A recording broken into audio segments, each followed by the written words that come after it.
With Mandatory Minicamp getting underway at Raiders HQ starting today, I've got 3 areas that I'll be focusing in on. I'll tell you about that, plus a whole lot more on today's edition of the Locked On Raiders podcast for Tuesday, June 11th, 2024.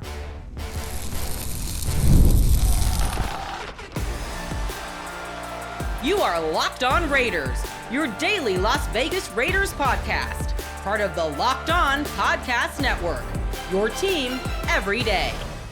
And welcome in, Raider Nation, to another edition of the Locked On Raiders podcast. Thank you so much for making the show your first listen of the day. Make sure you subscribe or follow for free on YouTube or wherever you get your podcast to get the latest edition of the show as soon as it becomes available. As always, if you're giving us a look on YouTube, you know we appreciate that in a major way. The show continues to grow each and every day. That's the support of you, Raider Nation. Of course, the efforts of my man Ari does a great job each and every day, making sure we're on YouTube, we're looking good, we're sounding good. We definitely shout him out. So check him out on Twitter. You can find him at Ari Produces. You can hit me up as well at your boy Q254. And of course, we got the Locked On Raider podcast voicemail line at 707-654-4693. And I do want to shout out anyone who may be new to the show, who doesn't know who Q is. Who's Q Myers? What are you doing? Well, I do a radio show each and every day on Raider Nation Radio 920 Unnecessary Roughness. That's 2 to 5 p.m. Pacific time. I had an opportunity for the last few years, since 2021, really, to be here in the Las Vegas area and work really closely with the Silver and Black. So I'm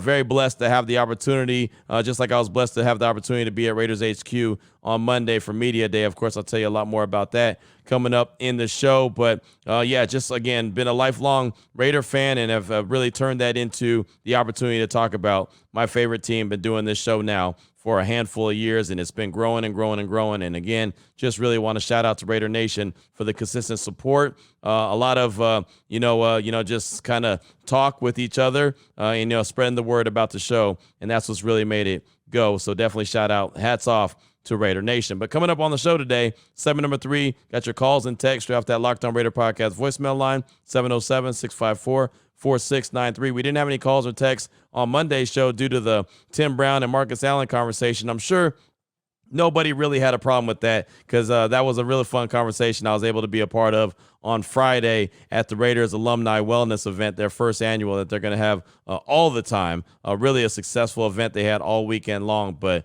I had an opportunity to catch up with Marcus Allen and Tim Brown, so I'm sure everyone enjoyed that conversation. But we will get back to your calls and texts in segment number 3. Segment number 2, we'll talk about mandatory minicamp that's supposed to be going on Tuesday, Wednesday, and Thursday. We'll see if it happens on Thursday. A lot of time, teams will go ahead and cancel that last day if they figure out that they have a couple really good days of practice. They'll let them off instead of having them out there practicing on that last day. So we'll see if the Raiders actually partake in that coming up on Thursday, but for sure it gets going today. So we'll talk about what I'll be looking forward to out at Raiders HQ. Here in segment number 1, just news and notes, just a couple nuggets, and really just want to tell you about Monday's event going on at the Raiders HQ, the Media Day. So we'll jump into that after I tell you about the title sponsor of the show, which is FanDuel. Make every moment more. Right now, new customers get $200 in bonus bets with any winning $5 bet. That's $200 in bonus bets with any winning $5 bet. Visit FanDuel.com/lockedon to get started. I'll tell you a lot more about them later on in the show. But Raiders Media Day, something I was able to be a part of last year. JT the Brick, Eric Allen, and myself were able to talk to a handful of players and coaches. Well, on Monday, it was like that, but times 1,000. It was like the first media day that I was a part of, but on steroids. It was incredible, the access that the Raiders, made available for us, from players to coaches to GM Tom Telesco. Really was a fun event. It started at 8 a.m. Pacific time. You can check out the footage on the Raiders YouTube channel, Raiders.com. They streamed the whole thing. I thought they did a really good job putting the thing together. And again, just for us to have that access to the players and coaches, I thought it was fantastic. We talked to, and when I say we, again, I mean JT the Brick, Eric Allen, and myself. We talked to GM Tom Telesco, offensive coordinator Luke Getsy, and head coach Antonio Pierce. We also talked to both quarterbacks, Gardner Minshew and Aiden O'Connell, both tight ends, Brock Bowers and Michael Mayer. We talked to Max Crosby. We talked to Andre James. We talked to Jackson Powers Johnson, DJ Glaze. We talked to wide receivers Devontae Adams and also Trey Tucker.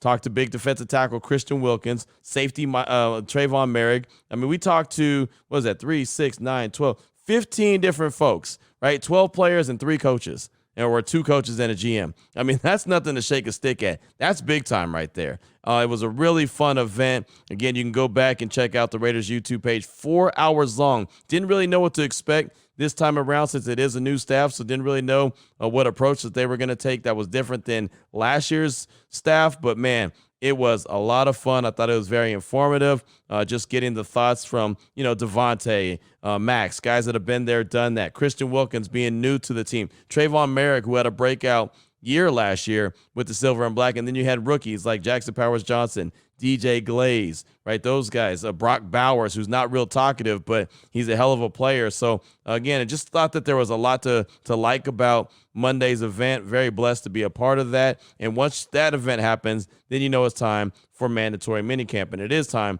for mandatory minicamp.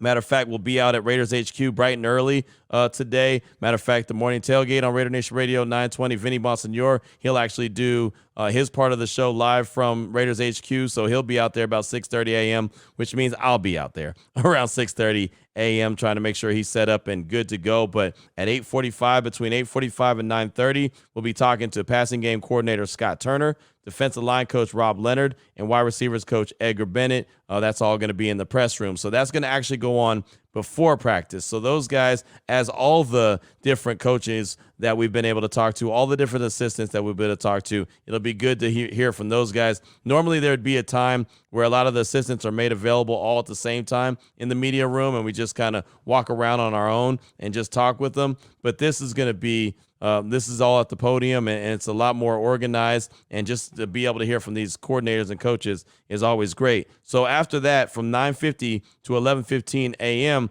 is when practice will be open to the media. So there'll be a short period of time where we'll be able to walk around all over the practice facility, check out what they've got going on, take pictures, take videos, tweet it out. I'll tweet it out at your boy Q254 so you can see everything that I'll be focusing in on. Normally I focus in on the defense. It's just one of those things that I've always done. I've always been more intrigued by how it's put together defensively. But of course, with so much new offensively, I've been trying to balance it out a lot more. But I definitely will be sending out some videos and pictures of what we're seeing at practice mandatory minicamp from day one. Then around 11:15, select players will be made available at the podium right there at the outdoor facility, right there where they're practicing. They'll come off the practice field, and they'll go right over to the podium and talk with us.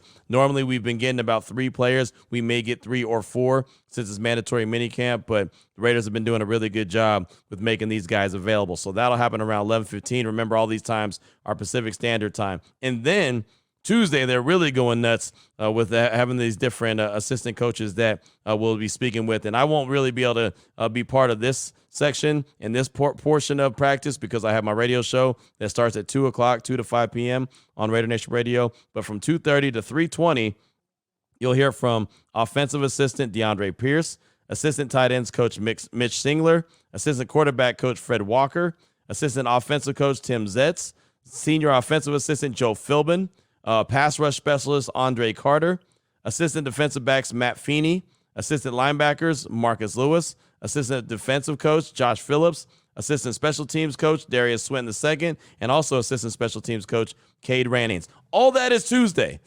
You want to talk about a lot piled into a little. That is a lot going on with a lot of coaches, a lot of assistants. They're rolling out everybody coming up today. So that's an exciting opportunity. Wednesday, there'll be more coaches that we talk to between 8:45 and 9:30 a.m. Then the same routine, 9:50 to 11:15 will be practice. Then 11:15, there'll be select players at the podium. And then Thursday is when head coach Antonio Pierce is expected to speak with us. That's at 8:45 in the morning.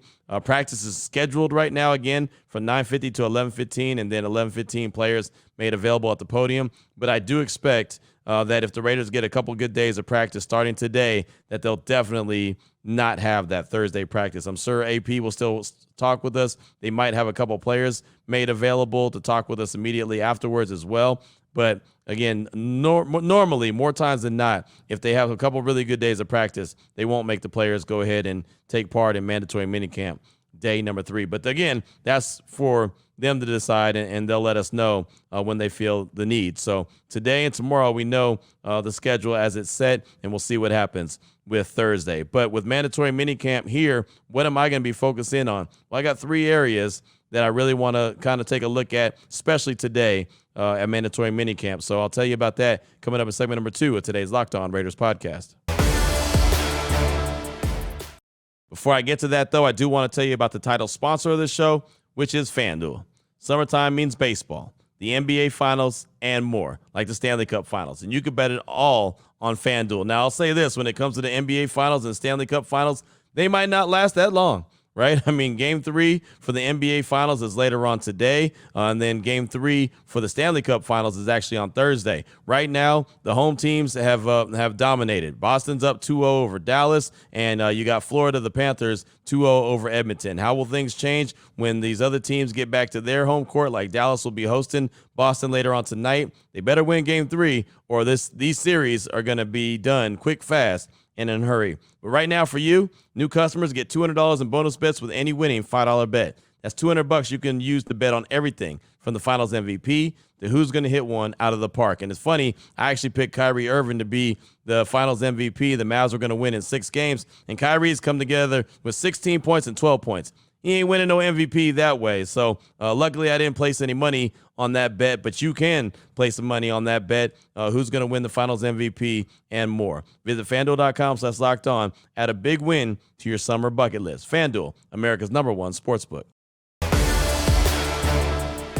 All right, Raider Nation, here we go. Segment number 2 of today's Locked On Raiders podcast. Want to talk about day 1 of Mandatory Minicamp. That's going to be going on at Raiders HQ. This is going to be the last week that we get an opportunity to see these players, talk to these players, and talk to these coaches. Once Mandatory Minicamp is wrapped up, once it's a done deal, then it's off to Costa Mesa. We won't talk to these players and see them until later on, late in July, as a matter of fact, in Costa Mesa, California, when training camp opens up. So I think the next couple days of Mandatory Minicamp are very important. And what I'll be focusing on, especially today, 3 areas that I'm looking at. 1, attendance, right? Everyone who's under contract is required to be there. That's why it's called Mandatory Minicamp. So in an ideal world, 90 guys are going to be there. 90 guys are going to be practicing. Now, just because 90 guys are there doesn't necessarily mean 90 guys will be on the practice field. There could be guys that are banged up that won't be practicing, but they're there and accounted for. So there's a good chance that, I'll be at camp and I'll be checking out what's going on, and there might only be 80 guys participating or 85 guys. And there may be some pretty big names that aren't out there that we can see visually that could be very well inside the facility, could be in the pool, could be in the indoor, just could be away from where we're at for one reason or the other. But when it comes to attendance and who's, all there, and again, would love to see the full 90-man roster out there. In particular, there are a couple guys that I'm interested to see. One, Davante Adams.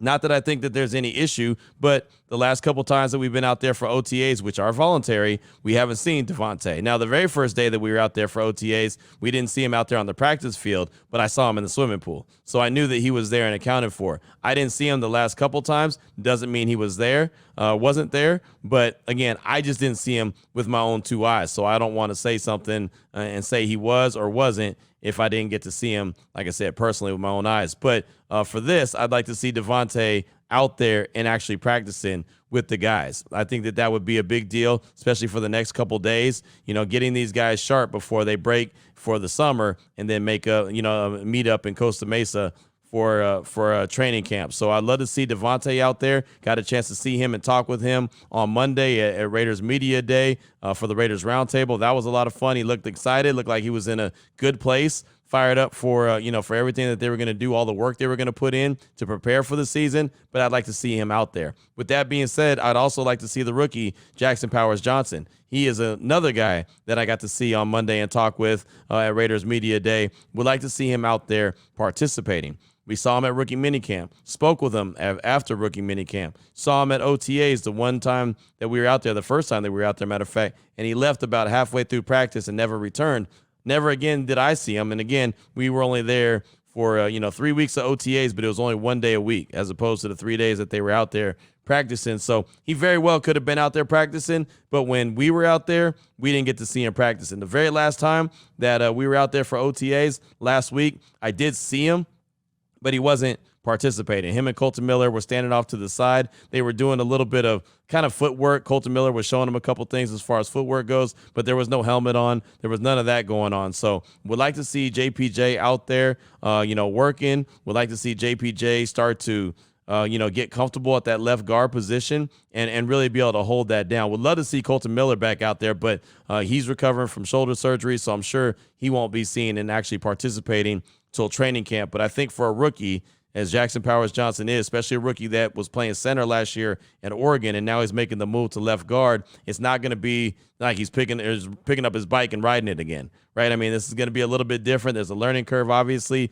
and the more reps he can get, the better. Now, again, you don't want to put him in harm's way if he is injured. You don't want to, set him up for failure. But if he can go, it'd be nice to see him out there. So, again, there might not be everyone participating. Everyone might not be out there accounted for as far as our eyes go. But the 90-man roster is a 90-man roster. If you're under contract, you're supposed to be there for mandatory minicamp. Now, if you look across the landscape of the National Football League, there's some players, some big-time players that aren't showing up for mandatory minicamp because they want a contract extension. So you're looking at guys like, CeeDee Lamb with the Cowboys, Hassan Reddick with the Jets. There's other guys, Brandon Ayuk. I'm not sure if he showed up for 49ers camp. I don't think he did, as he's looking for, a contract extension as well. The Raiders, I don't believe, have anyone in that position. But again, the attendance will be something that we notice very early when we're out there practice today.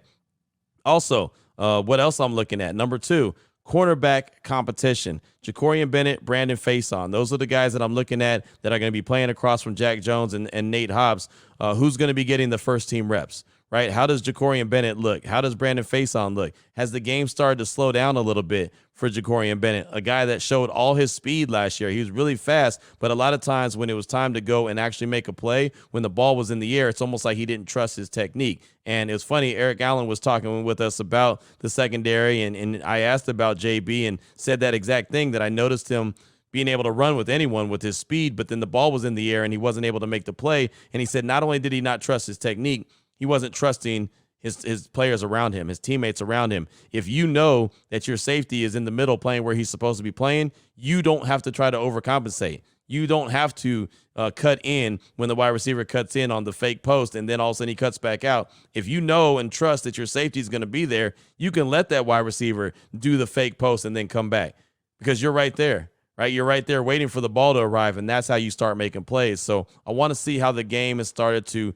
slow down, if any, for Jacorian Bennett. And then Brandon Faison's been a guy that's been in the league for a while. He's got the size, he's got the physicality that Patrick Graham likes in his corners. So that competition, I think, will be really, really a good one. And who's getting those first team reps? Who's rocking with Jack Jones? Who's rocking with Nate Hobbs? And is Jack Jones traveling with Devontae?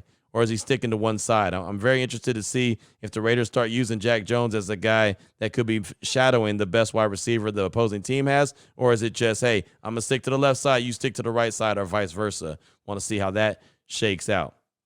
Finally, you always got to look at the quarterback competition. I mean, that's just something that we're always going to focus on each and every day until the quarterback is identified. Who's going to be QB1 and who's going to be QB2. Now, the Raiders, their coaching staff has said that they would like to identify quarterback 1 sooner rather than later. Do I think that happens this week? No, not at all. I think that's going to take, a week or so, maybe a little bit longer into training camp. Hell, it might take a week or so into preseason. Right. I mean, it very well could do that. They need to see their guys maybe in some game type settings before they make the final call. Right now, I would say Aiden O'Connell is the clear leader in the clubhouse. It seems like he's picked up the offense a little quicker than Gardner Minshew. Now, with that being said, I don't think Gardner is very far behind Aiden. Right. And these two guys push each other. Where one thing that Gardner Minshew said to us last week at OTAs was the fact that if he's winning the quarterback competition, he wants it to be because he's winning the quarterback competition, not because Aiden's not throwing well, right? That was one thing that stood out to me about what he said. Yeah, I don't want to be winning because Aiden's not having a bad day, or Aiden doesn't want to be winning because I'm having a bad day. We want to be winning the quarterback competition because we're better than the other guy. We're playing at a higher level, which is the way it should be. You don't want to win that competition by default. You want to win that competition because you're the best dude out there. You're the best option, and you've shown that. You've gone out there and earned it. That's what it's all about. That's what's going to give the Raiders a chance, is if the quarterback play could be good, consistent, and they're playing at a level where, okay, you feel like you can win with these guys. Not, well, got to roll that guy out there because he's really the best option that we got, but that option ain't very good. Like, that's what you don't want. You don't want that to be the attitude. Not that I think AP or anyone else is going to come out and say that, but, I mean, we ain't dummies. right? We can tell by looking at the play on the field what's really going on. I'm hoping that I see a very intense competition, one that makes me say, hell, I don't really know who's winning this competition. They're both playing really well. Like that's my ideal hope. And then whoever they decide to make QB1, so be it. But I hope, like I said, the reason why it's a tough decision is because those two dudes made it a tough decision because they're playing at a high level. But, of course, you got to always look at the quarterback role and see how they're doing, practice in and practice out. And finally, I know I said I was going to focus in on 3 areas, but I also want to give you a bonus, one more. I'll give you a 4th area just for S's and giggles, right? Who stands out on special teams? I know that it's so funny. When we were doing the Raider Roundtable on Monday at Raiders Media Day, in one of the breaks that we had, one of the producers was like, hey, what directions do you guys want to go next? What do you want to talk about? And I was like, man, I think the special teams, it's a big deal this year. It's a lot different with the new kickoff rule. And they're like, yeah, we could talk about that. The producer said that. He's like, but I don't know if that's very interesting. I was like, no, it's very interesting. Like, you have no idea. Maybe, you don't really realize how interesting it is. But, man, it is. I just think it's going to be a game changer, and whatever team or teams across the league can figure it out the best and the quickest, it's going to make that team that much better. And so we actually ended up having a really pretty good conversation about the new kickoff rule and how it can impact teams and how the Raiders could take advantage of it, But that's what I also want to focus in on. I think I'm going to do that just about every day. Does anybody stand out when it comes to special teams? Kickoff and kick return. Both are going to be critical. How are the Raiders playing it? How are they practicing it? They've been practicing it so many different ways.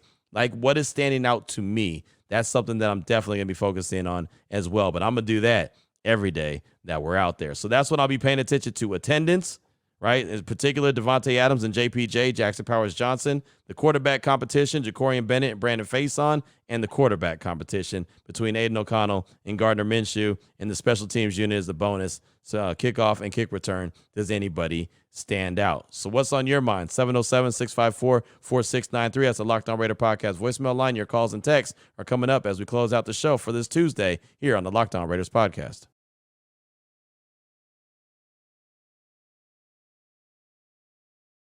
Here we go, Raider Nation. Segment number 3 of today's Locked On Raiders podcast. Your calls and texts straight off that Locked On Raider podcast voicemail line, 707-654-4693. We'll start off with a text from Ohio Raider in the 419. What up, though, Q? In life, we've been told to be happy with who you are and not want to be anyone else because you do not know what they had to go through in life. But, Q, when you were doing that interview with Marcus Allen and Tim Brown, man, I wish I could have been you.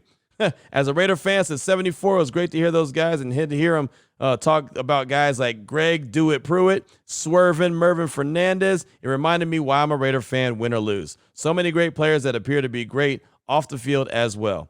I feel like Max Crosby. I'm a Raider fan for life. Q, thanks for all that you do for the nation. I'm happy that you were able to experience great moments like that in life. You deserve it. Go Raiders. That's from Ohio Raider from the 419. Thanks so much for the text. And that's why I brought those conversations to the podcast, because I thought that it was such a good conversation, such a great opportunity. And my number one goal for this podcast since day one, since I started it, when I really didn't know what to even expect from it, was whatever experience I get, I feel like it's my responsibility to bring it to you, right? I'm just a Raider fan who just happens to be a guy that gets an opportunity to talk on the radio and talk on a podcast and be around the team and, just enjoying what I've been able to enjoy. So my number one goal is always to be able to bring all those experiences to the podcast so you can experience it with me. And hopefully in that conversation with Tim Brown and Marcus Allen, hopefully you felt like I felt, where I was literally sitting there and just laughing and having a good time. And it just felt like being one of the guys. I actually had someone text in and was like, are you guys drinking? Are you guys having margaritas? What are you guys doing?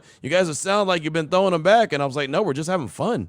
It's just a good time. It's like some fellas just sitting around hanging out. One of the guys just talking back and forth. And that's why I said to my buddy Vegas, Jess, and Jason, who were there with me, I was like, man, all I had to do was not screw it up, right? I mean, it didn't take any skill for me to allow them to talk. I just set it up, teed them up every once in a while, and got out of the way. When you've got greatness like that and guys that are clearly brothers and love each other like they love each other, to be able to have those conversations, to be a part of it, man, it was fantastic. So hopefully my overall goal was for you to feel like you were sitting there with them and you were part of that conversation like I was. And hopefully that's exactly how it came out on the podcast. But I'm glad to hear that you enjoyed it. Thanks so much for the text. I do appreciate you. Up next, got a call from Raider Ricky from Virginia. He's calling to respond to the X Factor conversation that we've had here for quite a while and has a name that he feels could be the X Factor that we haven't really mentioned. And he's a really good player. Here he is, Raider Ricky from Virginia. Hey, Q, it's Raider Ricky from Virginia. A long time. I haven't called in for a while, but just want to, since everybody's talking about the X Factor, the one X Factor I got, outside of probably the quarterback position, maybe one of the biggest ones I think is, not saying being overlooked, just maybe not being talked about, is Christian Wilkes that we signed from Miami. I think he's a defensive tackle position. He brings what we think he's going to bring. I think it'd be big to the D-line, obviously, but one of the biggest things I've heard him say that he's going to take Tyree Wilson underneath his wing. If he does that, mentors him, gets him better. It's like a 2-for-1 there on the defensive line. But that's what I got as the X factor. If that brings all that pressure up the middle, makes that defense really nasty. Then that gives the playmakers on the outside, Nate Hobbs and Jack Jones, to play make. Hopefully get some TDs and some interceptions for us this year. But that's who I got as the X factor, the way I look at it. If he can take Wilson underneath his arm, groom him, train him, work with him, I think it'd be a big addition to the team. Love listening to your show. Let's go Raiders. Raider Ricky, thanks so much for the call. And it's funny, man. Christian Wilkins, he's such a difference maker that I feel like he kind of gets overlooked, right? I mean, we talk about Max Crosby and we don't talk about him as the X factor because it's a no-doubter. You know what he's going to bring to the table. Christian Wilkins, I think we feel so good about him and that signing that we don't talk about him as the X factor. But I've said it so many times on the show, on my radio show, in just in passing in the hallway to anyone who will listen. He's going to make so many people around him better. From Max Crosby to Tyree Wilson to Malcolm Kuntz to the linebackers to the corners to the safeties. He is, and that's why I talked about last week. You know, the Raiders. The reason the Raiders make the playoffs is because of the play of Christian Wilkins and how he elevates everyone on that defense. That's screaming X factor. I just never put it in that type of word. So I guess that goes back to the interpretation part of the conversation. But I'm glad you brought that to the table. He absolutely fits the bill of that X factor, and that's why they went out and made him a priority in free agency. They wanted to be exactly what you just mentioned. Raider Ricky, thanks so much for that call. I do appreciate you. Up next, got a text from Eric the Rockin' Raider in Phoenix. He says, "Thank you, Eric the Rockin' Raider from Phoenix, Arizona. Thanks for all the insight into the Raiders OTAs. I just watched the Max Crosby podcast with Andre James and had no idea he was such a dog. He never played center before playing on the Raiders, or that he is only one of 5 players that are still on the team from Oakland. It got me thinking that it would be fun if you did a deep dive into the 5 Raiders that are still on the team from the Oakland days, and also a deep dive into our potential offensive linemen for this season. Got my tickets for the Raiders versus Chiefs game in October. Can't wait for this year's team to take the field. 10-7 is my prediction. Keep doing what you do, Q. I love the show." That's Eric, the Rockin' Raider from Phoenix, out. Thanks so much for the text, my man. I appreciate you. And yeah, man, Andre is a good dude to talk to. We had a chance to catch up with him on Monday at Raiders Media Day as well. And he's not a guy that's real lengthy in what he's got to say, but he's just a good dude, right? And he was a little stressed out at the end of the last season when he realized he was going to be a free agent. Didn't know if they were going to bring him back. I was kind of surprised that they brought him back at first, but when you saw the money that guards got paid in free agency this year, it made sense that they said, yeah, we don't want to commit that type of money to a guard out there. We're going to go ahead and bring Andre James back. He'll be our center. We'll move Dylan Parham over to the right guard spot. We can go out and get another guy in the draft, and they did in JPJ. So I think it was good strategic play by Tom Telesco. Andre James is a good dude that filled a role as an undrafted free agent. Remember that. You know, he's on his, multiple contracts with the team, but he originally signed with the team as an undrafted free agent. So, I think that was a good point that you brought up about looking into the 5 Oakland Raiders that are still on the team, obviously led by Max Crosby. And I think that would be worth a conversation. So I'll look into that, and we'll bring that up sooner rather than later. Maybe we'll bring that up on Friday since mandatory minicamp will be over, or maybe we'll bring it up to start next week. I'm not too sure, but we'll definitely get that down. I'll jot it down, and I'll make sure I hold on to it, and we'll address it at some point. Thanks for the suggestion, and thanks for the text. We do appreciate you. Up next, got a call from Lodi Cali Raider. He's calling to talk about the Marcus Allen and Tim Brown interviews that were featured on the podcast on Monday. Here he is, Lodi Cali Raider. What up, Q? Lodi Cali Raider. Just wanted to give you a big shout out on that wonderful interview that you had with Marcus Allen and Tim Brown. growing up as a Raiders fan, that was my era. I mean, I remember being a kid in elementary school playing football at recess, and I'm number 32. You know what I mean? That's what I thought I was, right? And to hear those guys speak and love on each other and share what they shared is just an example of the great tradition that this organization has. And more importantly, the love that Mark Davis is showing to the alumni. I think that's wonderful. It brings back great memories for guys that are 50, 60, 70 years old who grew up in that era. And they got to watch those guys play like this. So big shout out to you. Thank you for what you do. Lodi Cali Raider out. Thanks so much for the call, my man. I'm glad you enjoyed that interview. As I mentioned before, it was so much fun to be a part of. As you can see, I was in a great situation, a position to get out of the way and just let those guys go. And that's what I did. It was so much fun. And really the whole event, right? To have 10 different people on the show from that event in a 3-hour show, to get 10 people on that show was incredible. It really was. And it's funny because I didn't think that could be topped. And then all of a sudden on Monday, we have 15 people on the 4-hour show that we did for Raiders Media Day on the Raiders Roundtable on their YouTube channel. Man, I mean, that's 25 different folks in 2 days. That's incredible. And to just be able to have that kind of access. And again, I say it all the time, it's a blessing. That's why I always say I appreciate anyone who tunes into the show, because man, oh man, I mean, this easily could be anyone, but it's me right now in this position, and that's great. And I don't want to take it for granted. I never will take it for granted. And hopefully you're enjoying any coverage that I could provide and bring to the table. Again, I feel like it's a big responsibility for me to make sure I do the best I can and, be as fair as possible, not get too high or too low, right? I don't want to make anything sound better than it really is. Don't want to give you false hope, but at the same time, I don't want to be negative Nancy either, right? I don't want to be that one. So thanks so much for that call. I definitely appreciate you. Let's close out with a text from North Texas Raider. What's up, Q? It's North Texas Raider. I've been listening to a lot of conversations lately about all these players we have coming up for a second contract. As someone who has endured the entirety of the last 21 years in his adult life, how excited should we be as fans right now?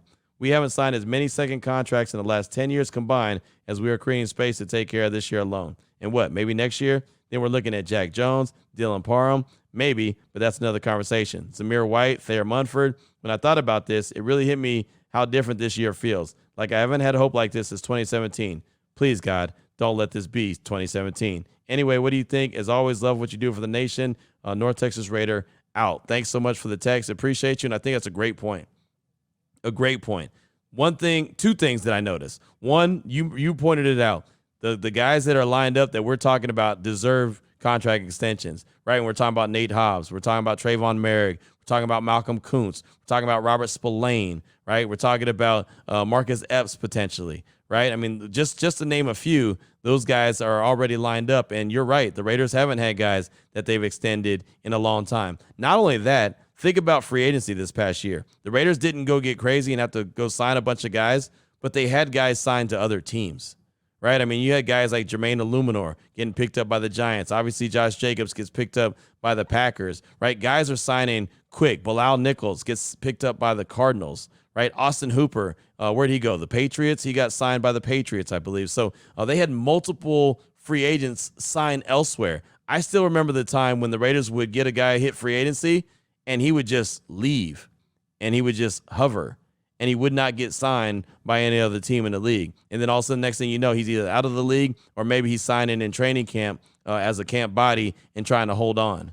Right? I mean, think about this. Think about Alex Leatherwood. He just signed with the Chargers. He's says being released by the Raiders. He went to the Bears. He was buried on their depth chart. He ended up on the practice squad. He got released, and the Chargers just signed him. And I don't think that you're going to see anything from him anytime soon. Right? I mean, think about Jonathan Abram, right? He gets waived and released from the Raiders. He goes to Green Bay. Then he has to go to New Orleans, right? I mean, he finally finds a spot there, and he's kind of comfortable there. But there's been other guys that have been released and don't get picked up at all, right? And we talk about it all the time. What Raider should the Raiders, what guy should the Raiders really have re-signed, or what guy left the Raiders and really flourished, right? And a lot of times there's not that many. There's been a couple. Don't get me wrong. There's been a few guys. But for the most part, more times than not, the Raiders release them and they're just done because they just weren't that good. They didn't have staying power, in the National Football League. Clearly, the Raiders have some talent. There's going to be some tough decisions made. I don't think that every guy that's up for a contract extension is going to get one,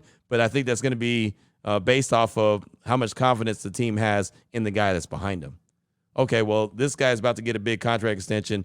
We feel comfortable with the development of this guy, so we don't have to go out and make him a priority. We don't have to re-sign him because we know that this guy's coming up. So we can let another team spend that money. The Raiders can also collect a comp pick and then still not miss a beat because they have the talent right there moving forward. That is something to get excited about. Thanks so much for that text. I do appreciate you. Got a call from Niagara Falls, Canada that we'll get on tomorrow. A text from Rich Homie Clint. We'll get that on as well. More calls and texts as we keep this party rolling. Of course, we'll come back and talk about mandatory minicamp day 1. We'll take a look at everything that I was focusing in on and see what the results of that were. We'll have more news and notes. We'll probably have some sound from coaches, whatever's collected. But this is going to be a fun week, man. The next 3 days, mandatory minicamp going on at Raiders HQ. So until then, Raider Nation, take care of yourself, take care of your family, love on your family. Most importantly, as always, just win, baby.